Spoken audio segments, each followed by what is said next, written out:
Bonjour tout le monde et bienvenue dans cette nouvelle vidéo de cette formation de langage Python. On est toujours dans la partie numéro 4 de formation, les fonctions et les modèles. Dans la vidéo précédente, on a vu qu'est-ce qu'une fonction. On a vu aussi comment travailler avec les fonctions dans le langage Python. Bien sûr, pour travailler une fonction, il faut d'abord définir la fonction et après, il faut appeler la fonction pour l'utiliser. Après, on a vu pour la définition plusieurs manières pour définir la fonction. D'une façon générale, nous pouvons définir la fonction à l'aide de cette manière-là. Donc, d'abord, il faut commencer avec diff. Après, le nom que vous allez choisir. Après, les arguments que vous allez donner ou bien fournir comme entrée. Après, deux points. Ensuite, le traitement que vous allez effectuer. Après, le résultat retourné. Donc vous pouvez revenir à la vidéo précédente pour plus de détails. Alors probablement vous allez poser la question suivante: pourquoi on utilise les fonctions? L'utilisation d'une fonction permet de copier votre code en 10 morceaux et après vous pouvez gérer facilement votre code. Aussi vous pouvez optimiser l'utilisation de vos instructions. Imaginez vous voulez créer une fonction qui permet de faire quelque chose en utilisant plusieurs instructions. Par exemple, une fonction contient des instructions. Alors, si vous utilisez la manière classique sans utiliser les fonctions, à chaque fois vous allez écrire les 10 instructions. Mais si vous utilisez une fonction, vous allez définir la fonction une seule fois et après, ce que vous allez faire, c'est juste appeler la fonction avec une seule ligne. Donc ça, c'est aussi l'une des objectifs d'utilisation des fonctions. Alors aujourd'hui, on va travailler sur d'autres choses à propos des fonctions. On suppose qu'on a la fonction suivante, diff affiché. La fonction contient deux instructions, x reçoit 2 et après print x et après on a fait l'appel de la fonction affiche. Comme vous pouvez remarquer là, cette fonction ne contient pas de paramètres. Alors au moment de l'appel de la fonction, on met rien entre les deux parenthèses puisqu'on n'a pas d'argument là et ne contient pas de valeur de retour. Alors on écrit juste le nom de la fonction sans ajouter par exemple quelque chose, par exemple x reçoit par exemple le résultat de cette fonction. Alors là c'est un exemple qu'on va utiliser pour expliquer de nouvelles choses à propos des fonctions. Alors si on essaye de prédire qu'est-ce que la fonction va afficher, alors là on fait l'appel à la fonction. Voilà, ça c'est l'appel diff fonction. Donc cette fonction permet de affecter à la variable x la valeur 2 et après permet d'afficher la valeur de x. Alors quel est le résultat? Le résultat tout simplement à l'écran c'est la valeur 2. On va un peu changer notre programme. Là on a fait l'appel à la fonction et après on a essayé d'afficher la valeur de x.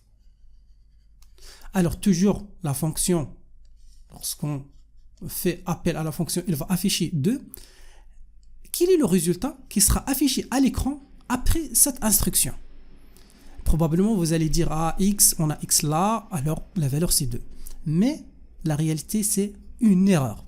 Le programme va afficher le message suivant: name x is not defined. C'est-à-dire que la variable x n'est pas définie. Pourquoi elle n'est pas définie? Puisque elle est définie et elle est utilisée uniquement à l'intérieur de la fonction affiche. Alors, à l'extérieur de la fonction affiche, on ne peut pas utiliser la variable x. Alors là, x, on peut dire que x, c'est une variable locale. Donc, une variable locale, tout simplement, c'est une variable qui est définie à l'intérieur d'une fonction, comme par exemple là, la variable x est définie à l'intérieur de la fonction affichée. On va prendre un nouveau exemple. Là, on a y reçoit 4, on a la fonction toujours affiche. Et après, au niveau d'affiche, on affecte à x la valeur y. Après, on essaye d'afficher x. Après, on fait appel à la fonction affiche. Et ensuite, on affiche la variable y. Alors, on va expliquer ce qui va être réellement fait à l'intérieur de l'ordinateur. Alors, au niveau de la RAM, on sait bien qu'au niveau de la RAM, on stocke les variables, on stocke les valeurs des variables d'une façon temporaire. Donc, une façon temporaire, c'est-à-dire une fois on arrête l'ordinateur ou bien on ferme le programme, donc la RAM ou bien tout l'espace réservé sera supprimé. Alors là, lorsqu'on exécute ce programme-là, alors la première chose, le programme va réserver un espace pour la variable y et il va stocker dans cet espace la valeur 4. Après, donc ça c'est la première chose. Après le programme, est-ce qu'il va exécuter cette instruction? Non. Il va passer à ici. donc à afficher. Donc lorsqu'on fait appel à afficher, afficher c'est une fonction. Alors pour expliquer ce qui va être réellement exécuté, c'est que la fonction affiche, au niveau de cette fonction, on va utiliser des variables locales comme variable x. Alors là, dans cette fonction-là, donc le programme va réserver un petit espace dans la RAM réservé uniquement à cette fonction-là. Et après, dans cet espace, il va créer une nouvelle variable, la variable x, et puis ce qu'il va faire tout simplement, il va stocker dans cette variable la valeur 4.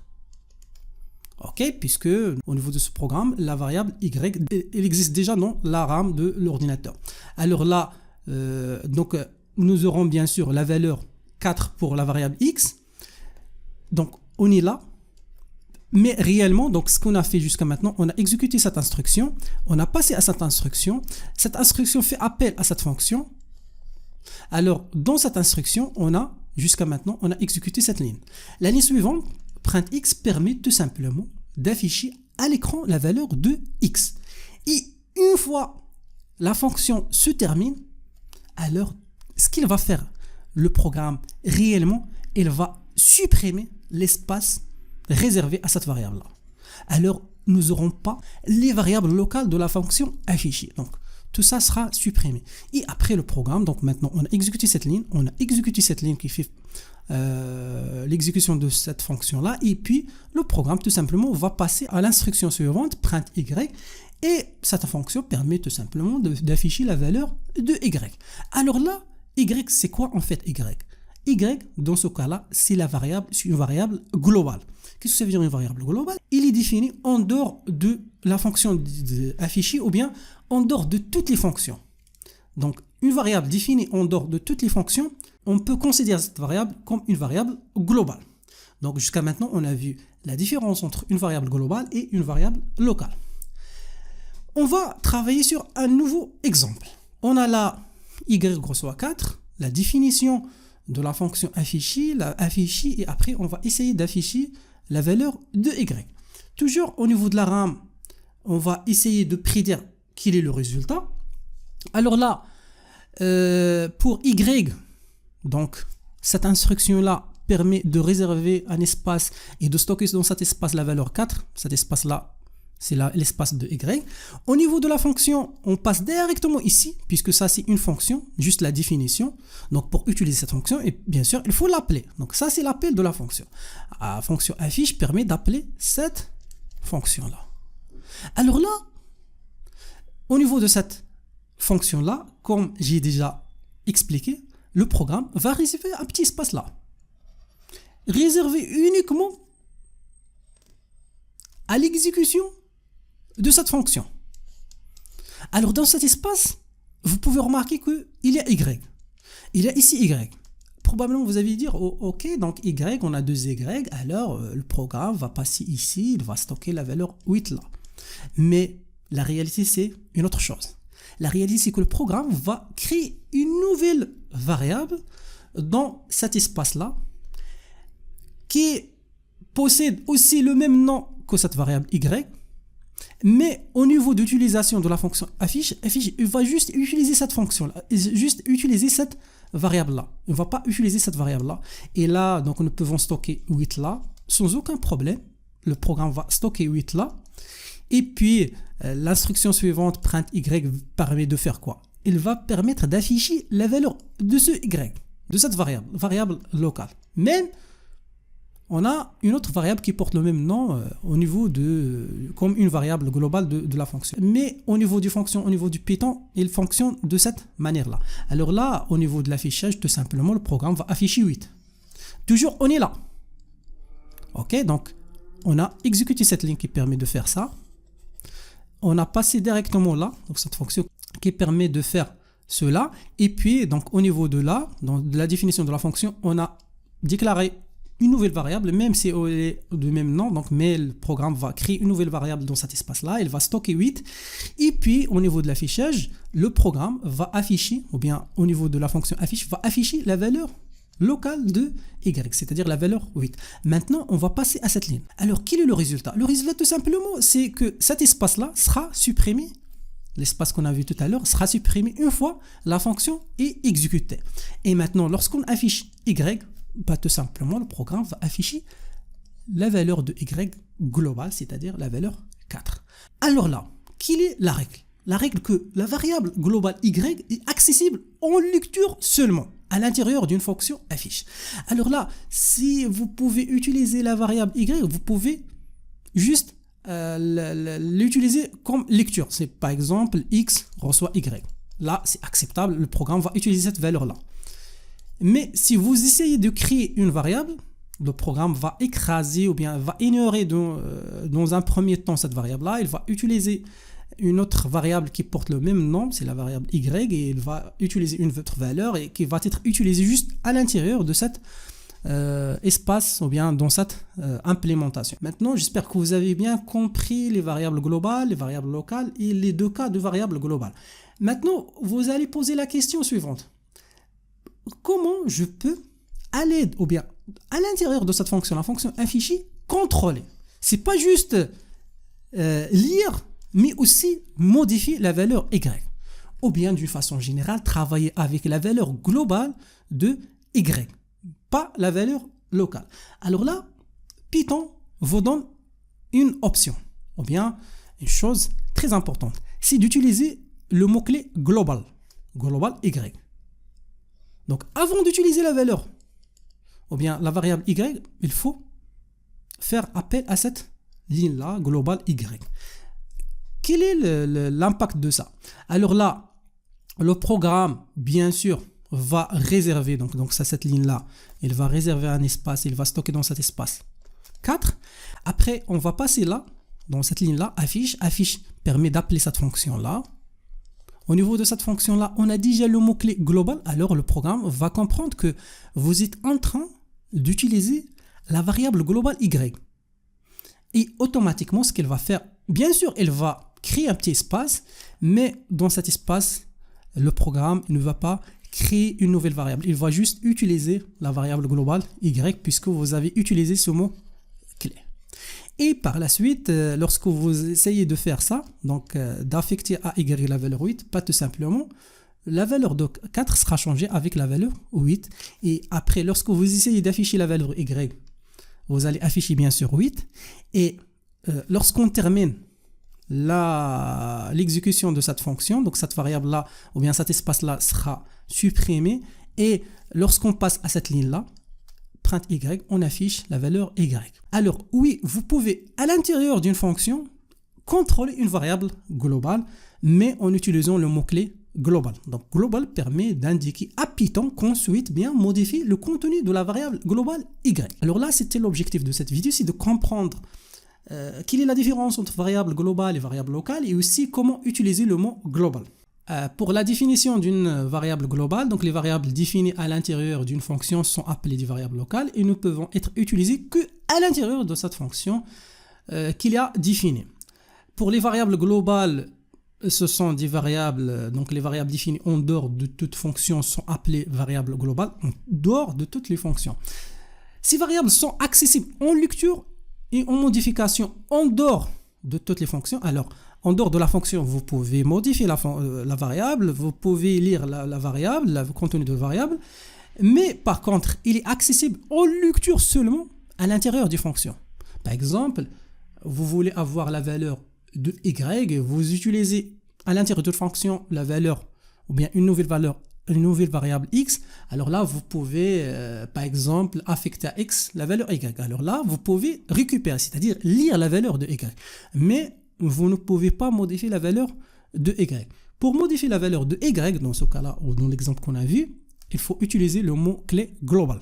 Alors, pour modifier la valeur d'une variable globale depuis une fonction, il faut utiliser le mot-clé global devant le nom de la variable afin de l'indiquer à Python qu'on souhaite bien modifier la valeur de la variable globale. Donc, le mot-clé global de notre variable doit être ajouté à l'intérieur de la définition de la fonction. Alors, pour bien comprendre les choses, on va essayer de déterminer quelle est la sortie du programme suivant. Donc, on a le premier programme, le deuxième programme et le troisième programme. On va commencer avec le premier programme. Bien sûr, il faut faire pause et essayer de prédire quel est le résultat de chaque programme pour bien comprendre ce qu'on va essayer de faire par la suite. Alors là, ça c'est le premier programme. Donc, on a la fonction f avec deux paramètres x, virgule y.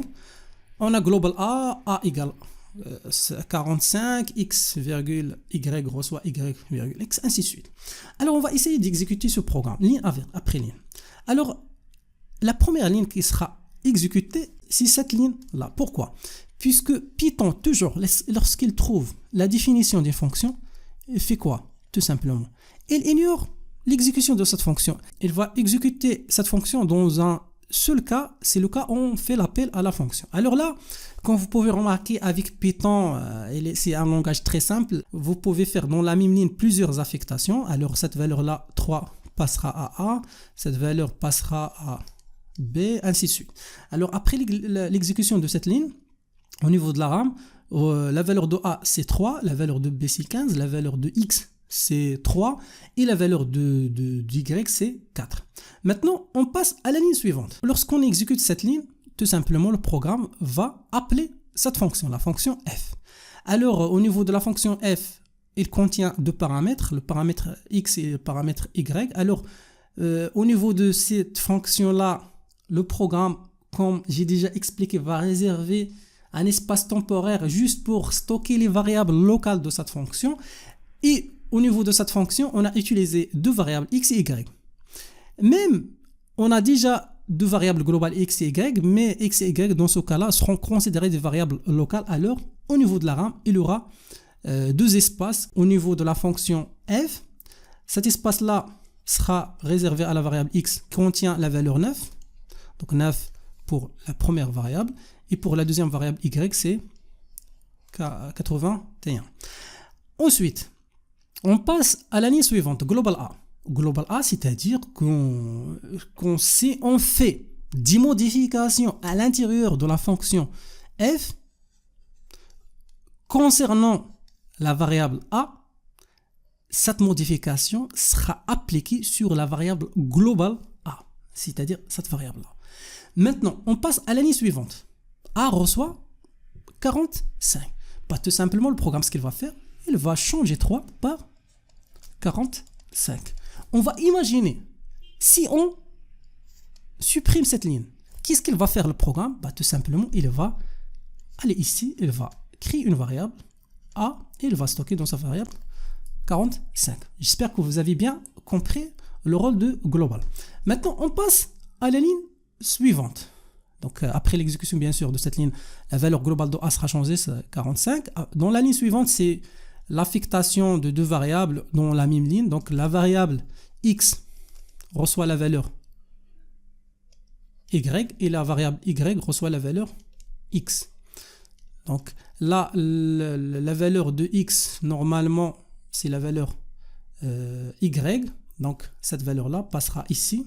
Toujours, on travaille avec les valeurs locales, puisqu'on n'a pas précisé que x et y, ce sont des variables globales. Alors, après l'exécution de cette ligne, donc la nouvelle valeur de x, c'est 81 et la nouvelle valeur de y, c'est 9. On passe à la ligne suivante. B reçoit 17.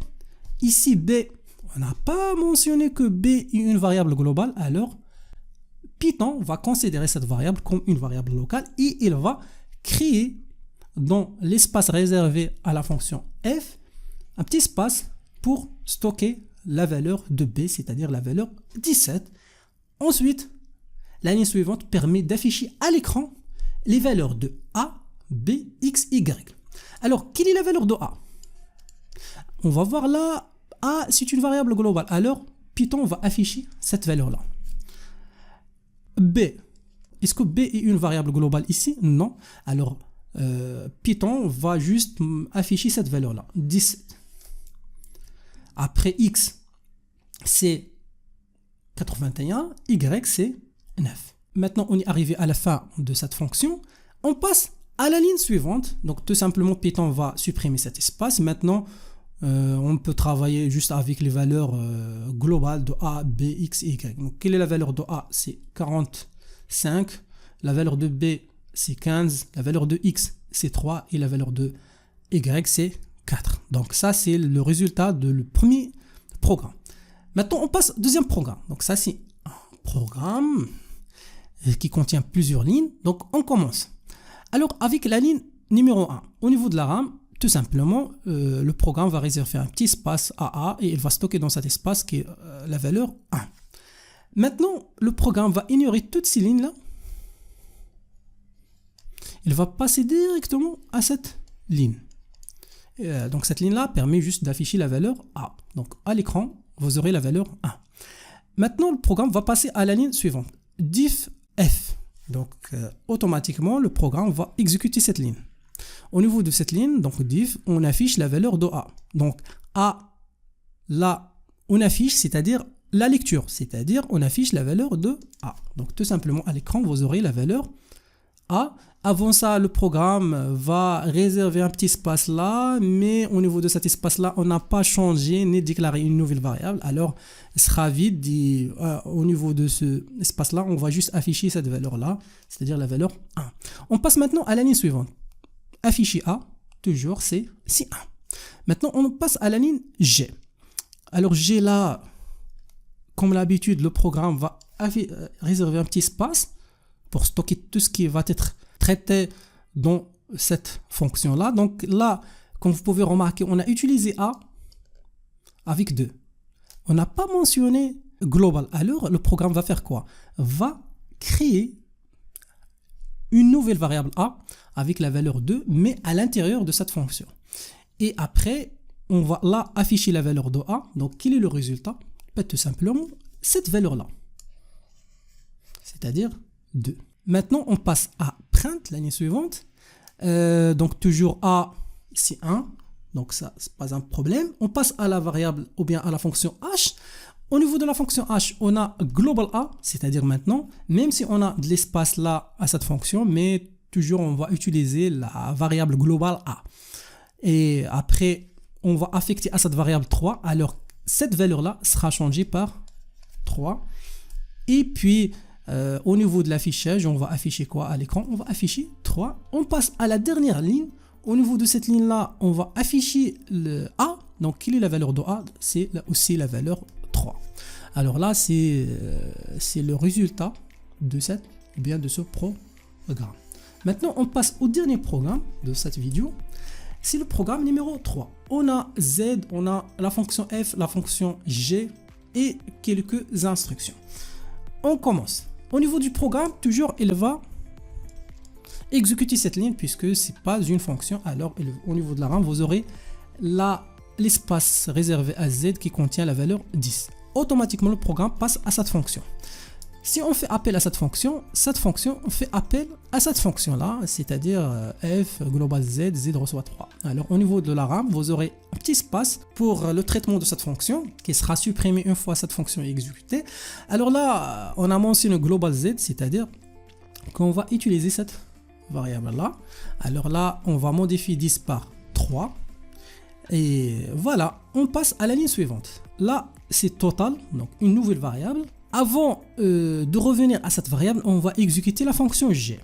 La fonction G avec la valeur 4 et 5. Alors, au niveau de la RAM, vous aurez un petit espace.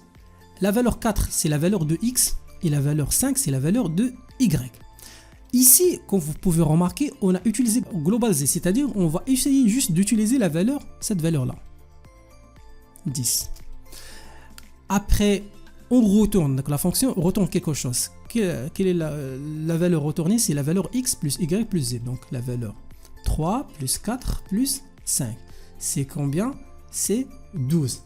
Cette valeur-là qui sera retournée, c'est le résultat de cette fonction qui sera stocké dans la variable totale. Donc là, la variable totale qui est définie en dehors de toute fonction, alors c'est une variable globale. Et la valeur 12 sera stockée dans cette variable. Et là, la dernière ligne, lorsque vous exécutez cette ligne, donc avant d'exécuter cette ligne, cet espace-là, l'espace qu'on a ici est supprimé et on passe directement à print total. Donc lorsqu'on essaie d'afficher ça à l'écran, nous aurons la valeur 12 à l'écran. Et voilà, ça c'est le résultat du programme numéro 3. Et aussi à la fin de cette vidéo, on a vu quelle est la définition et aussi quelle est la différence entre une variable locale, une variable globale, et aussi comment et pourquoi on utilise le mot global.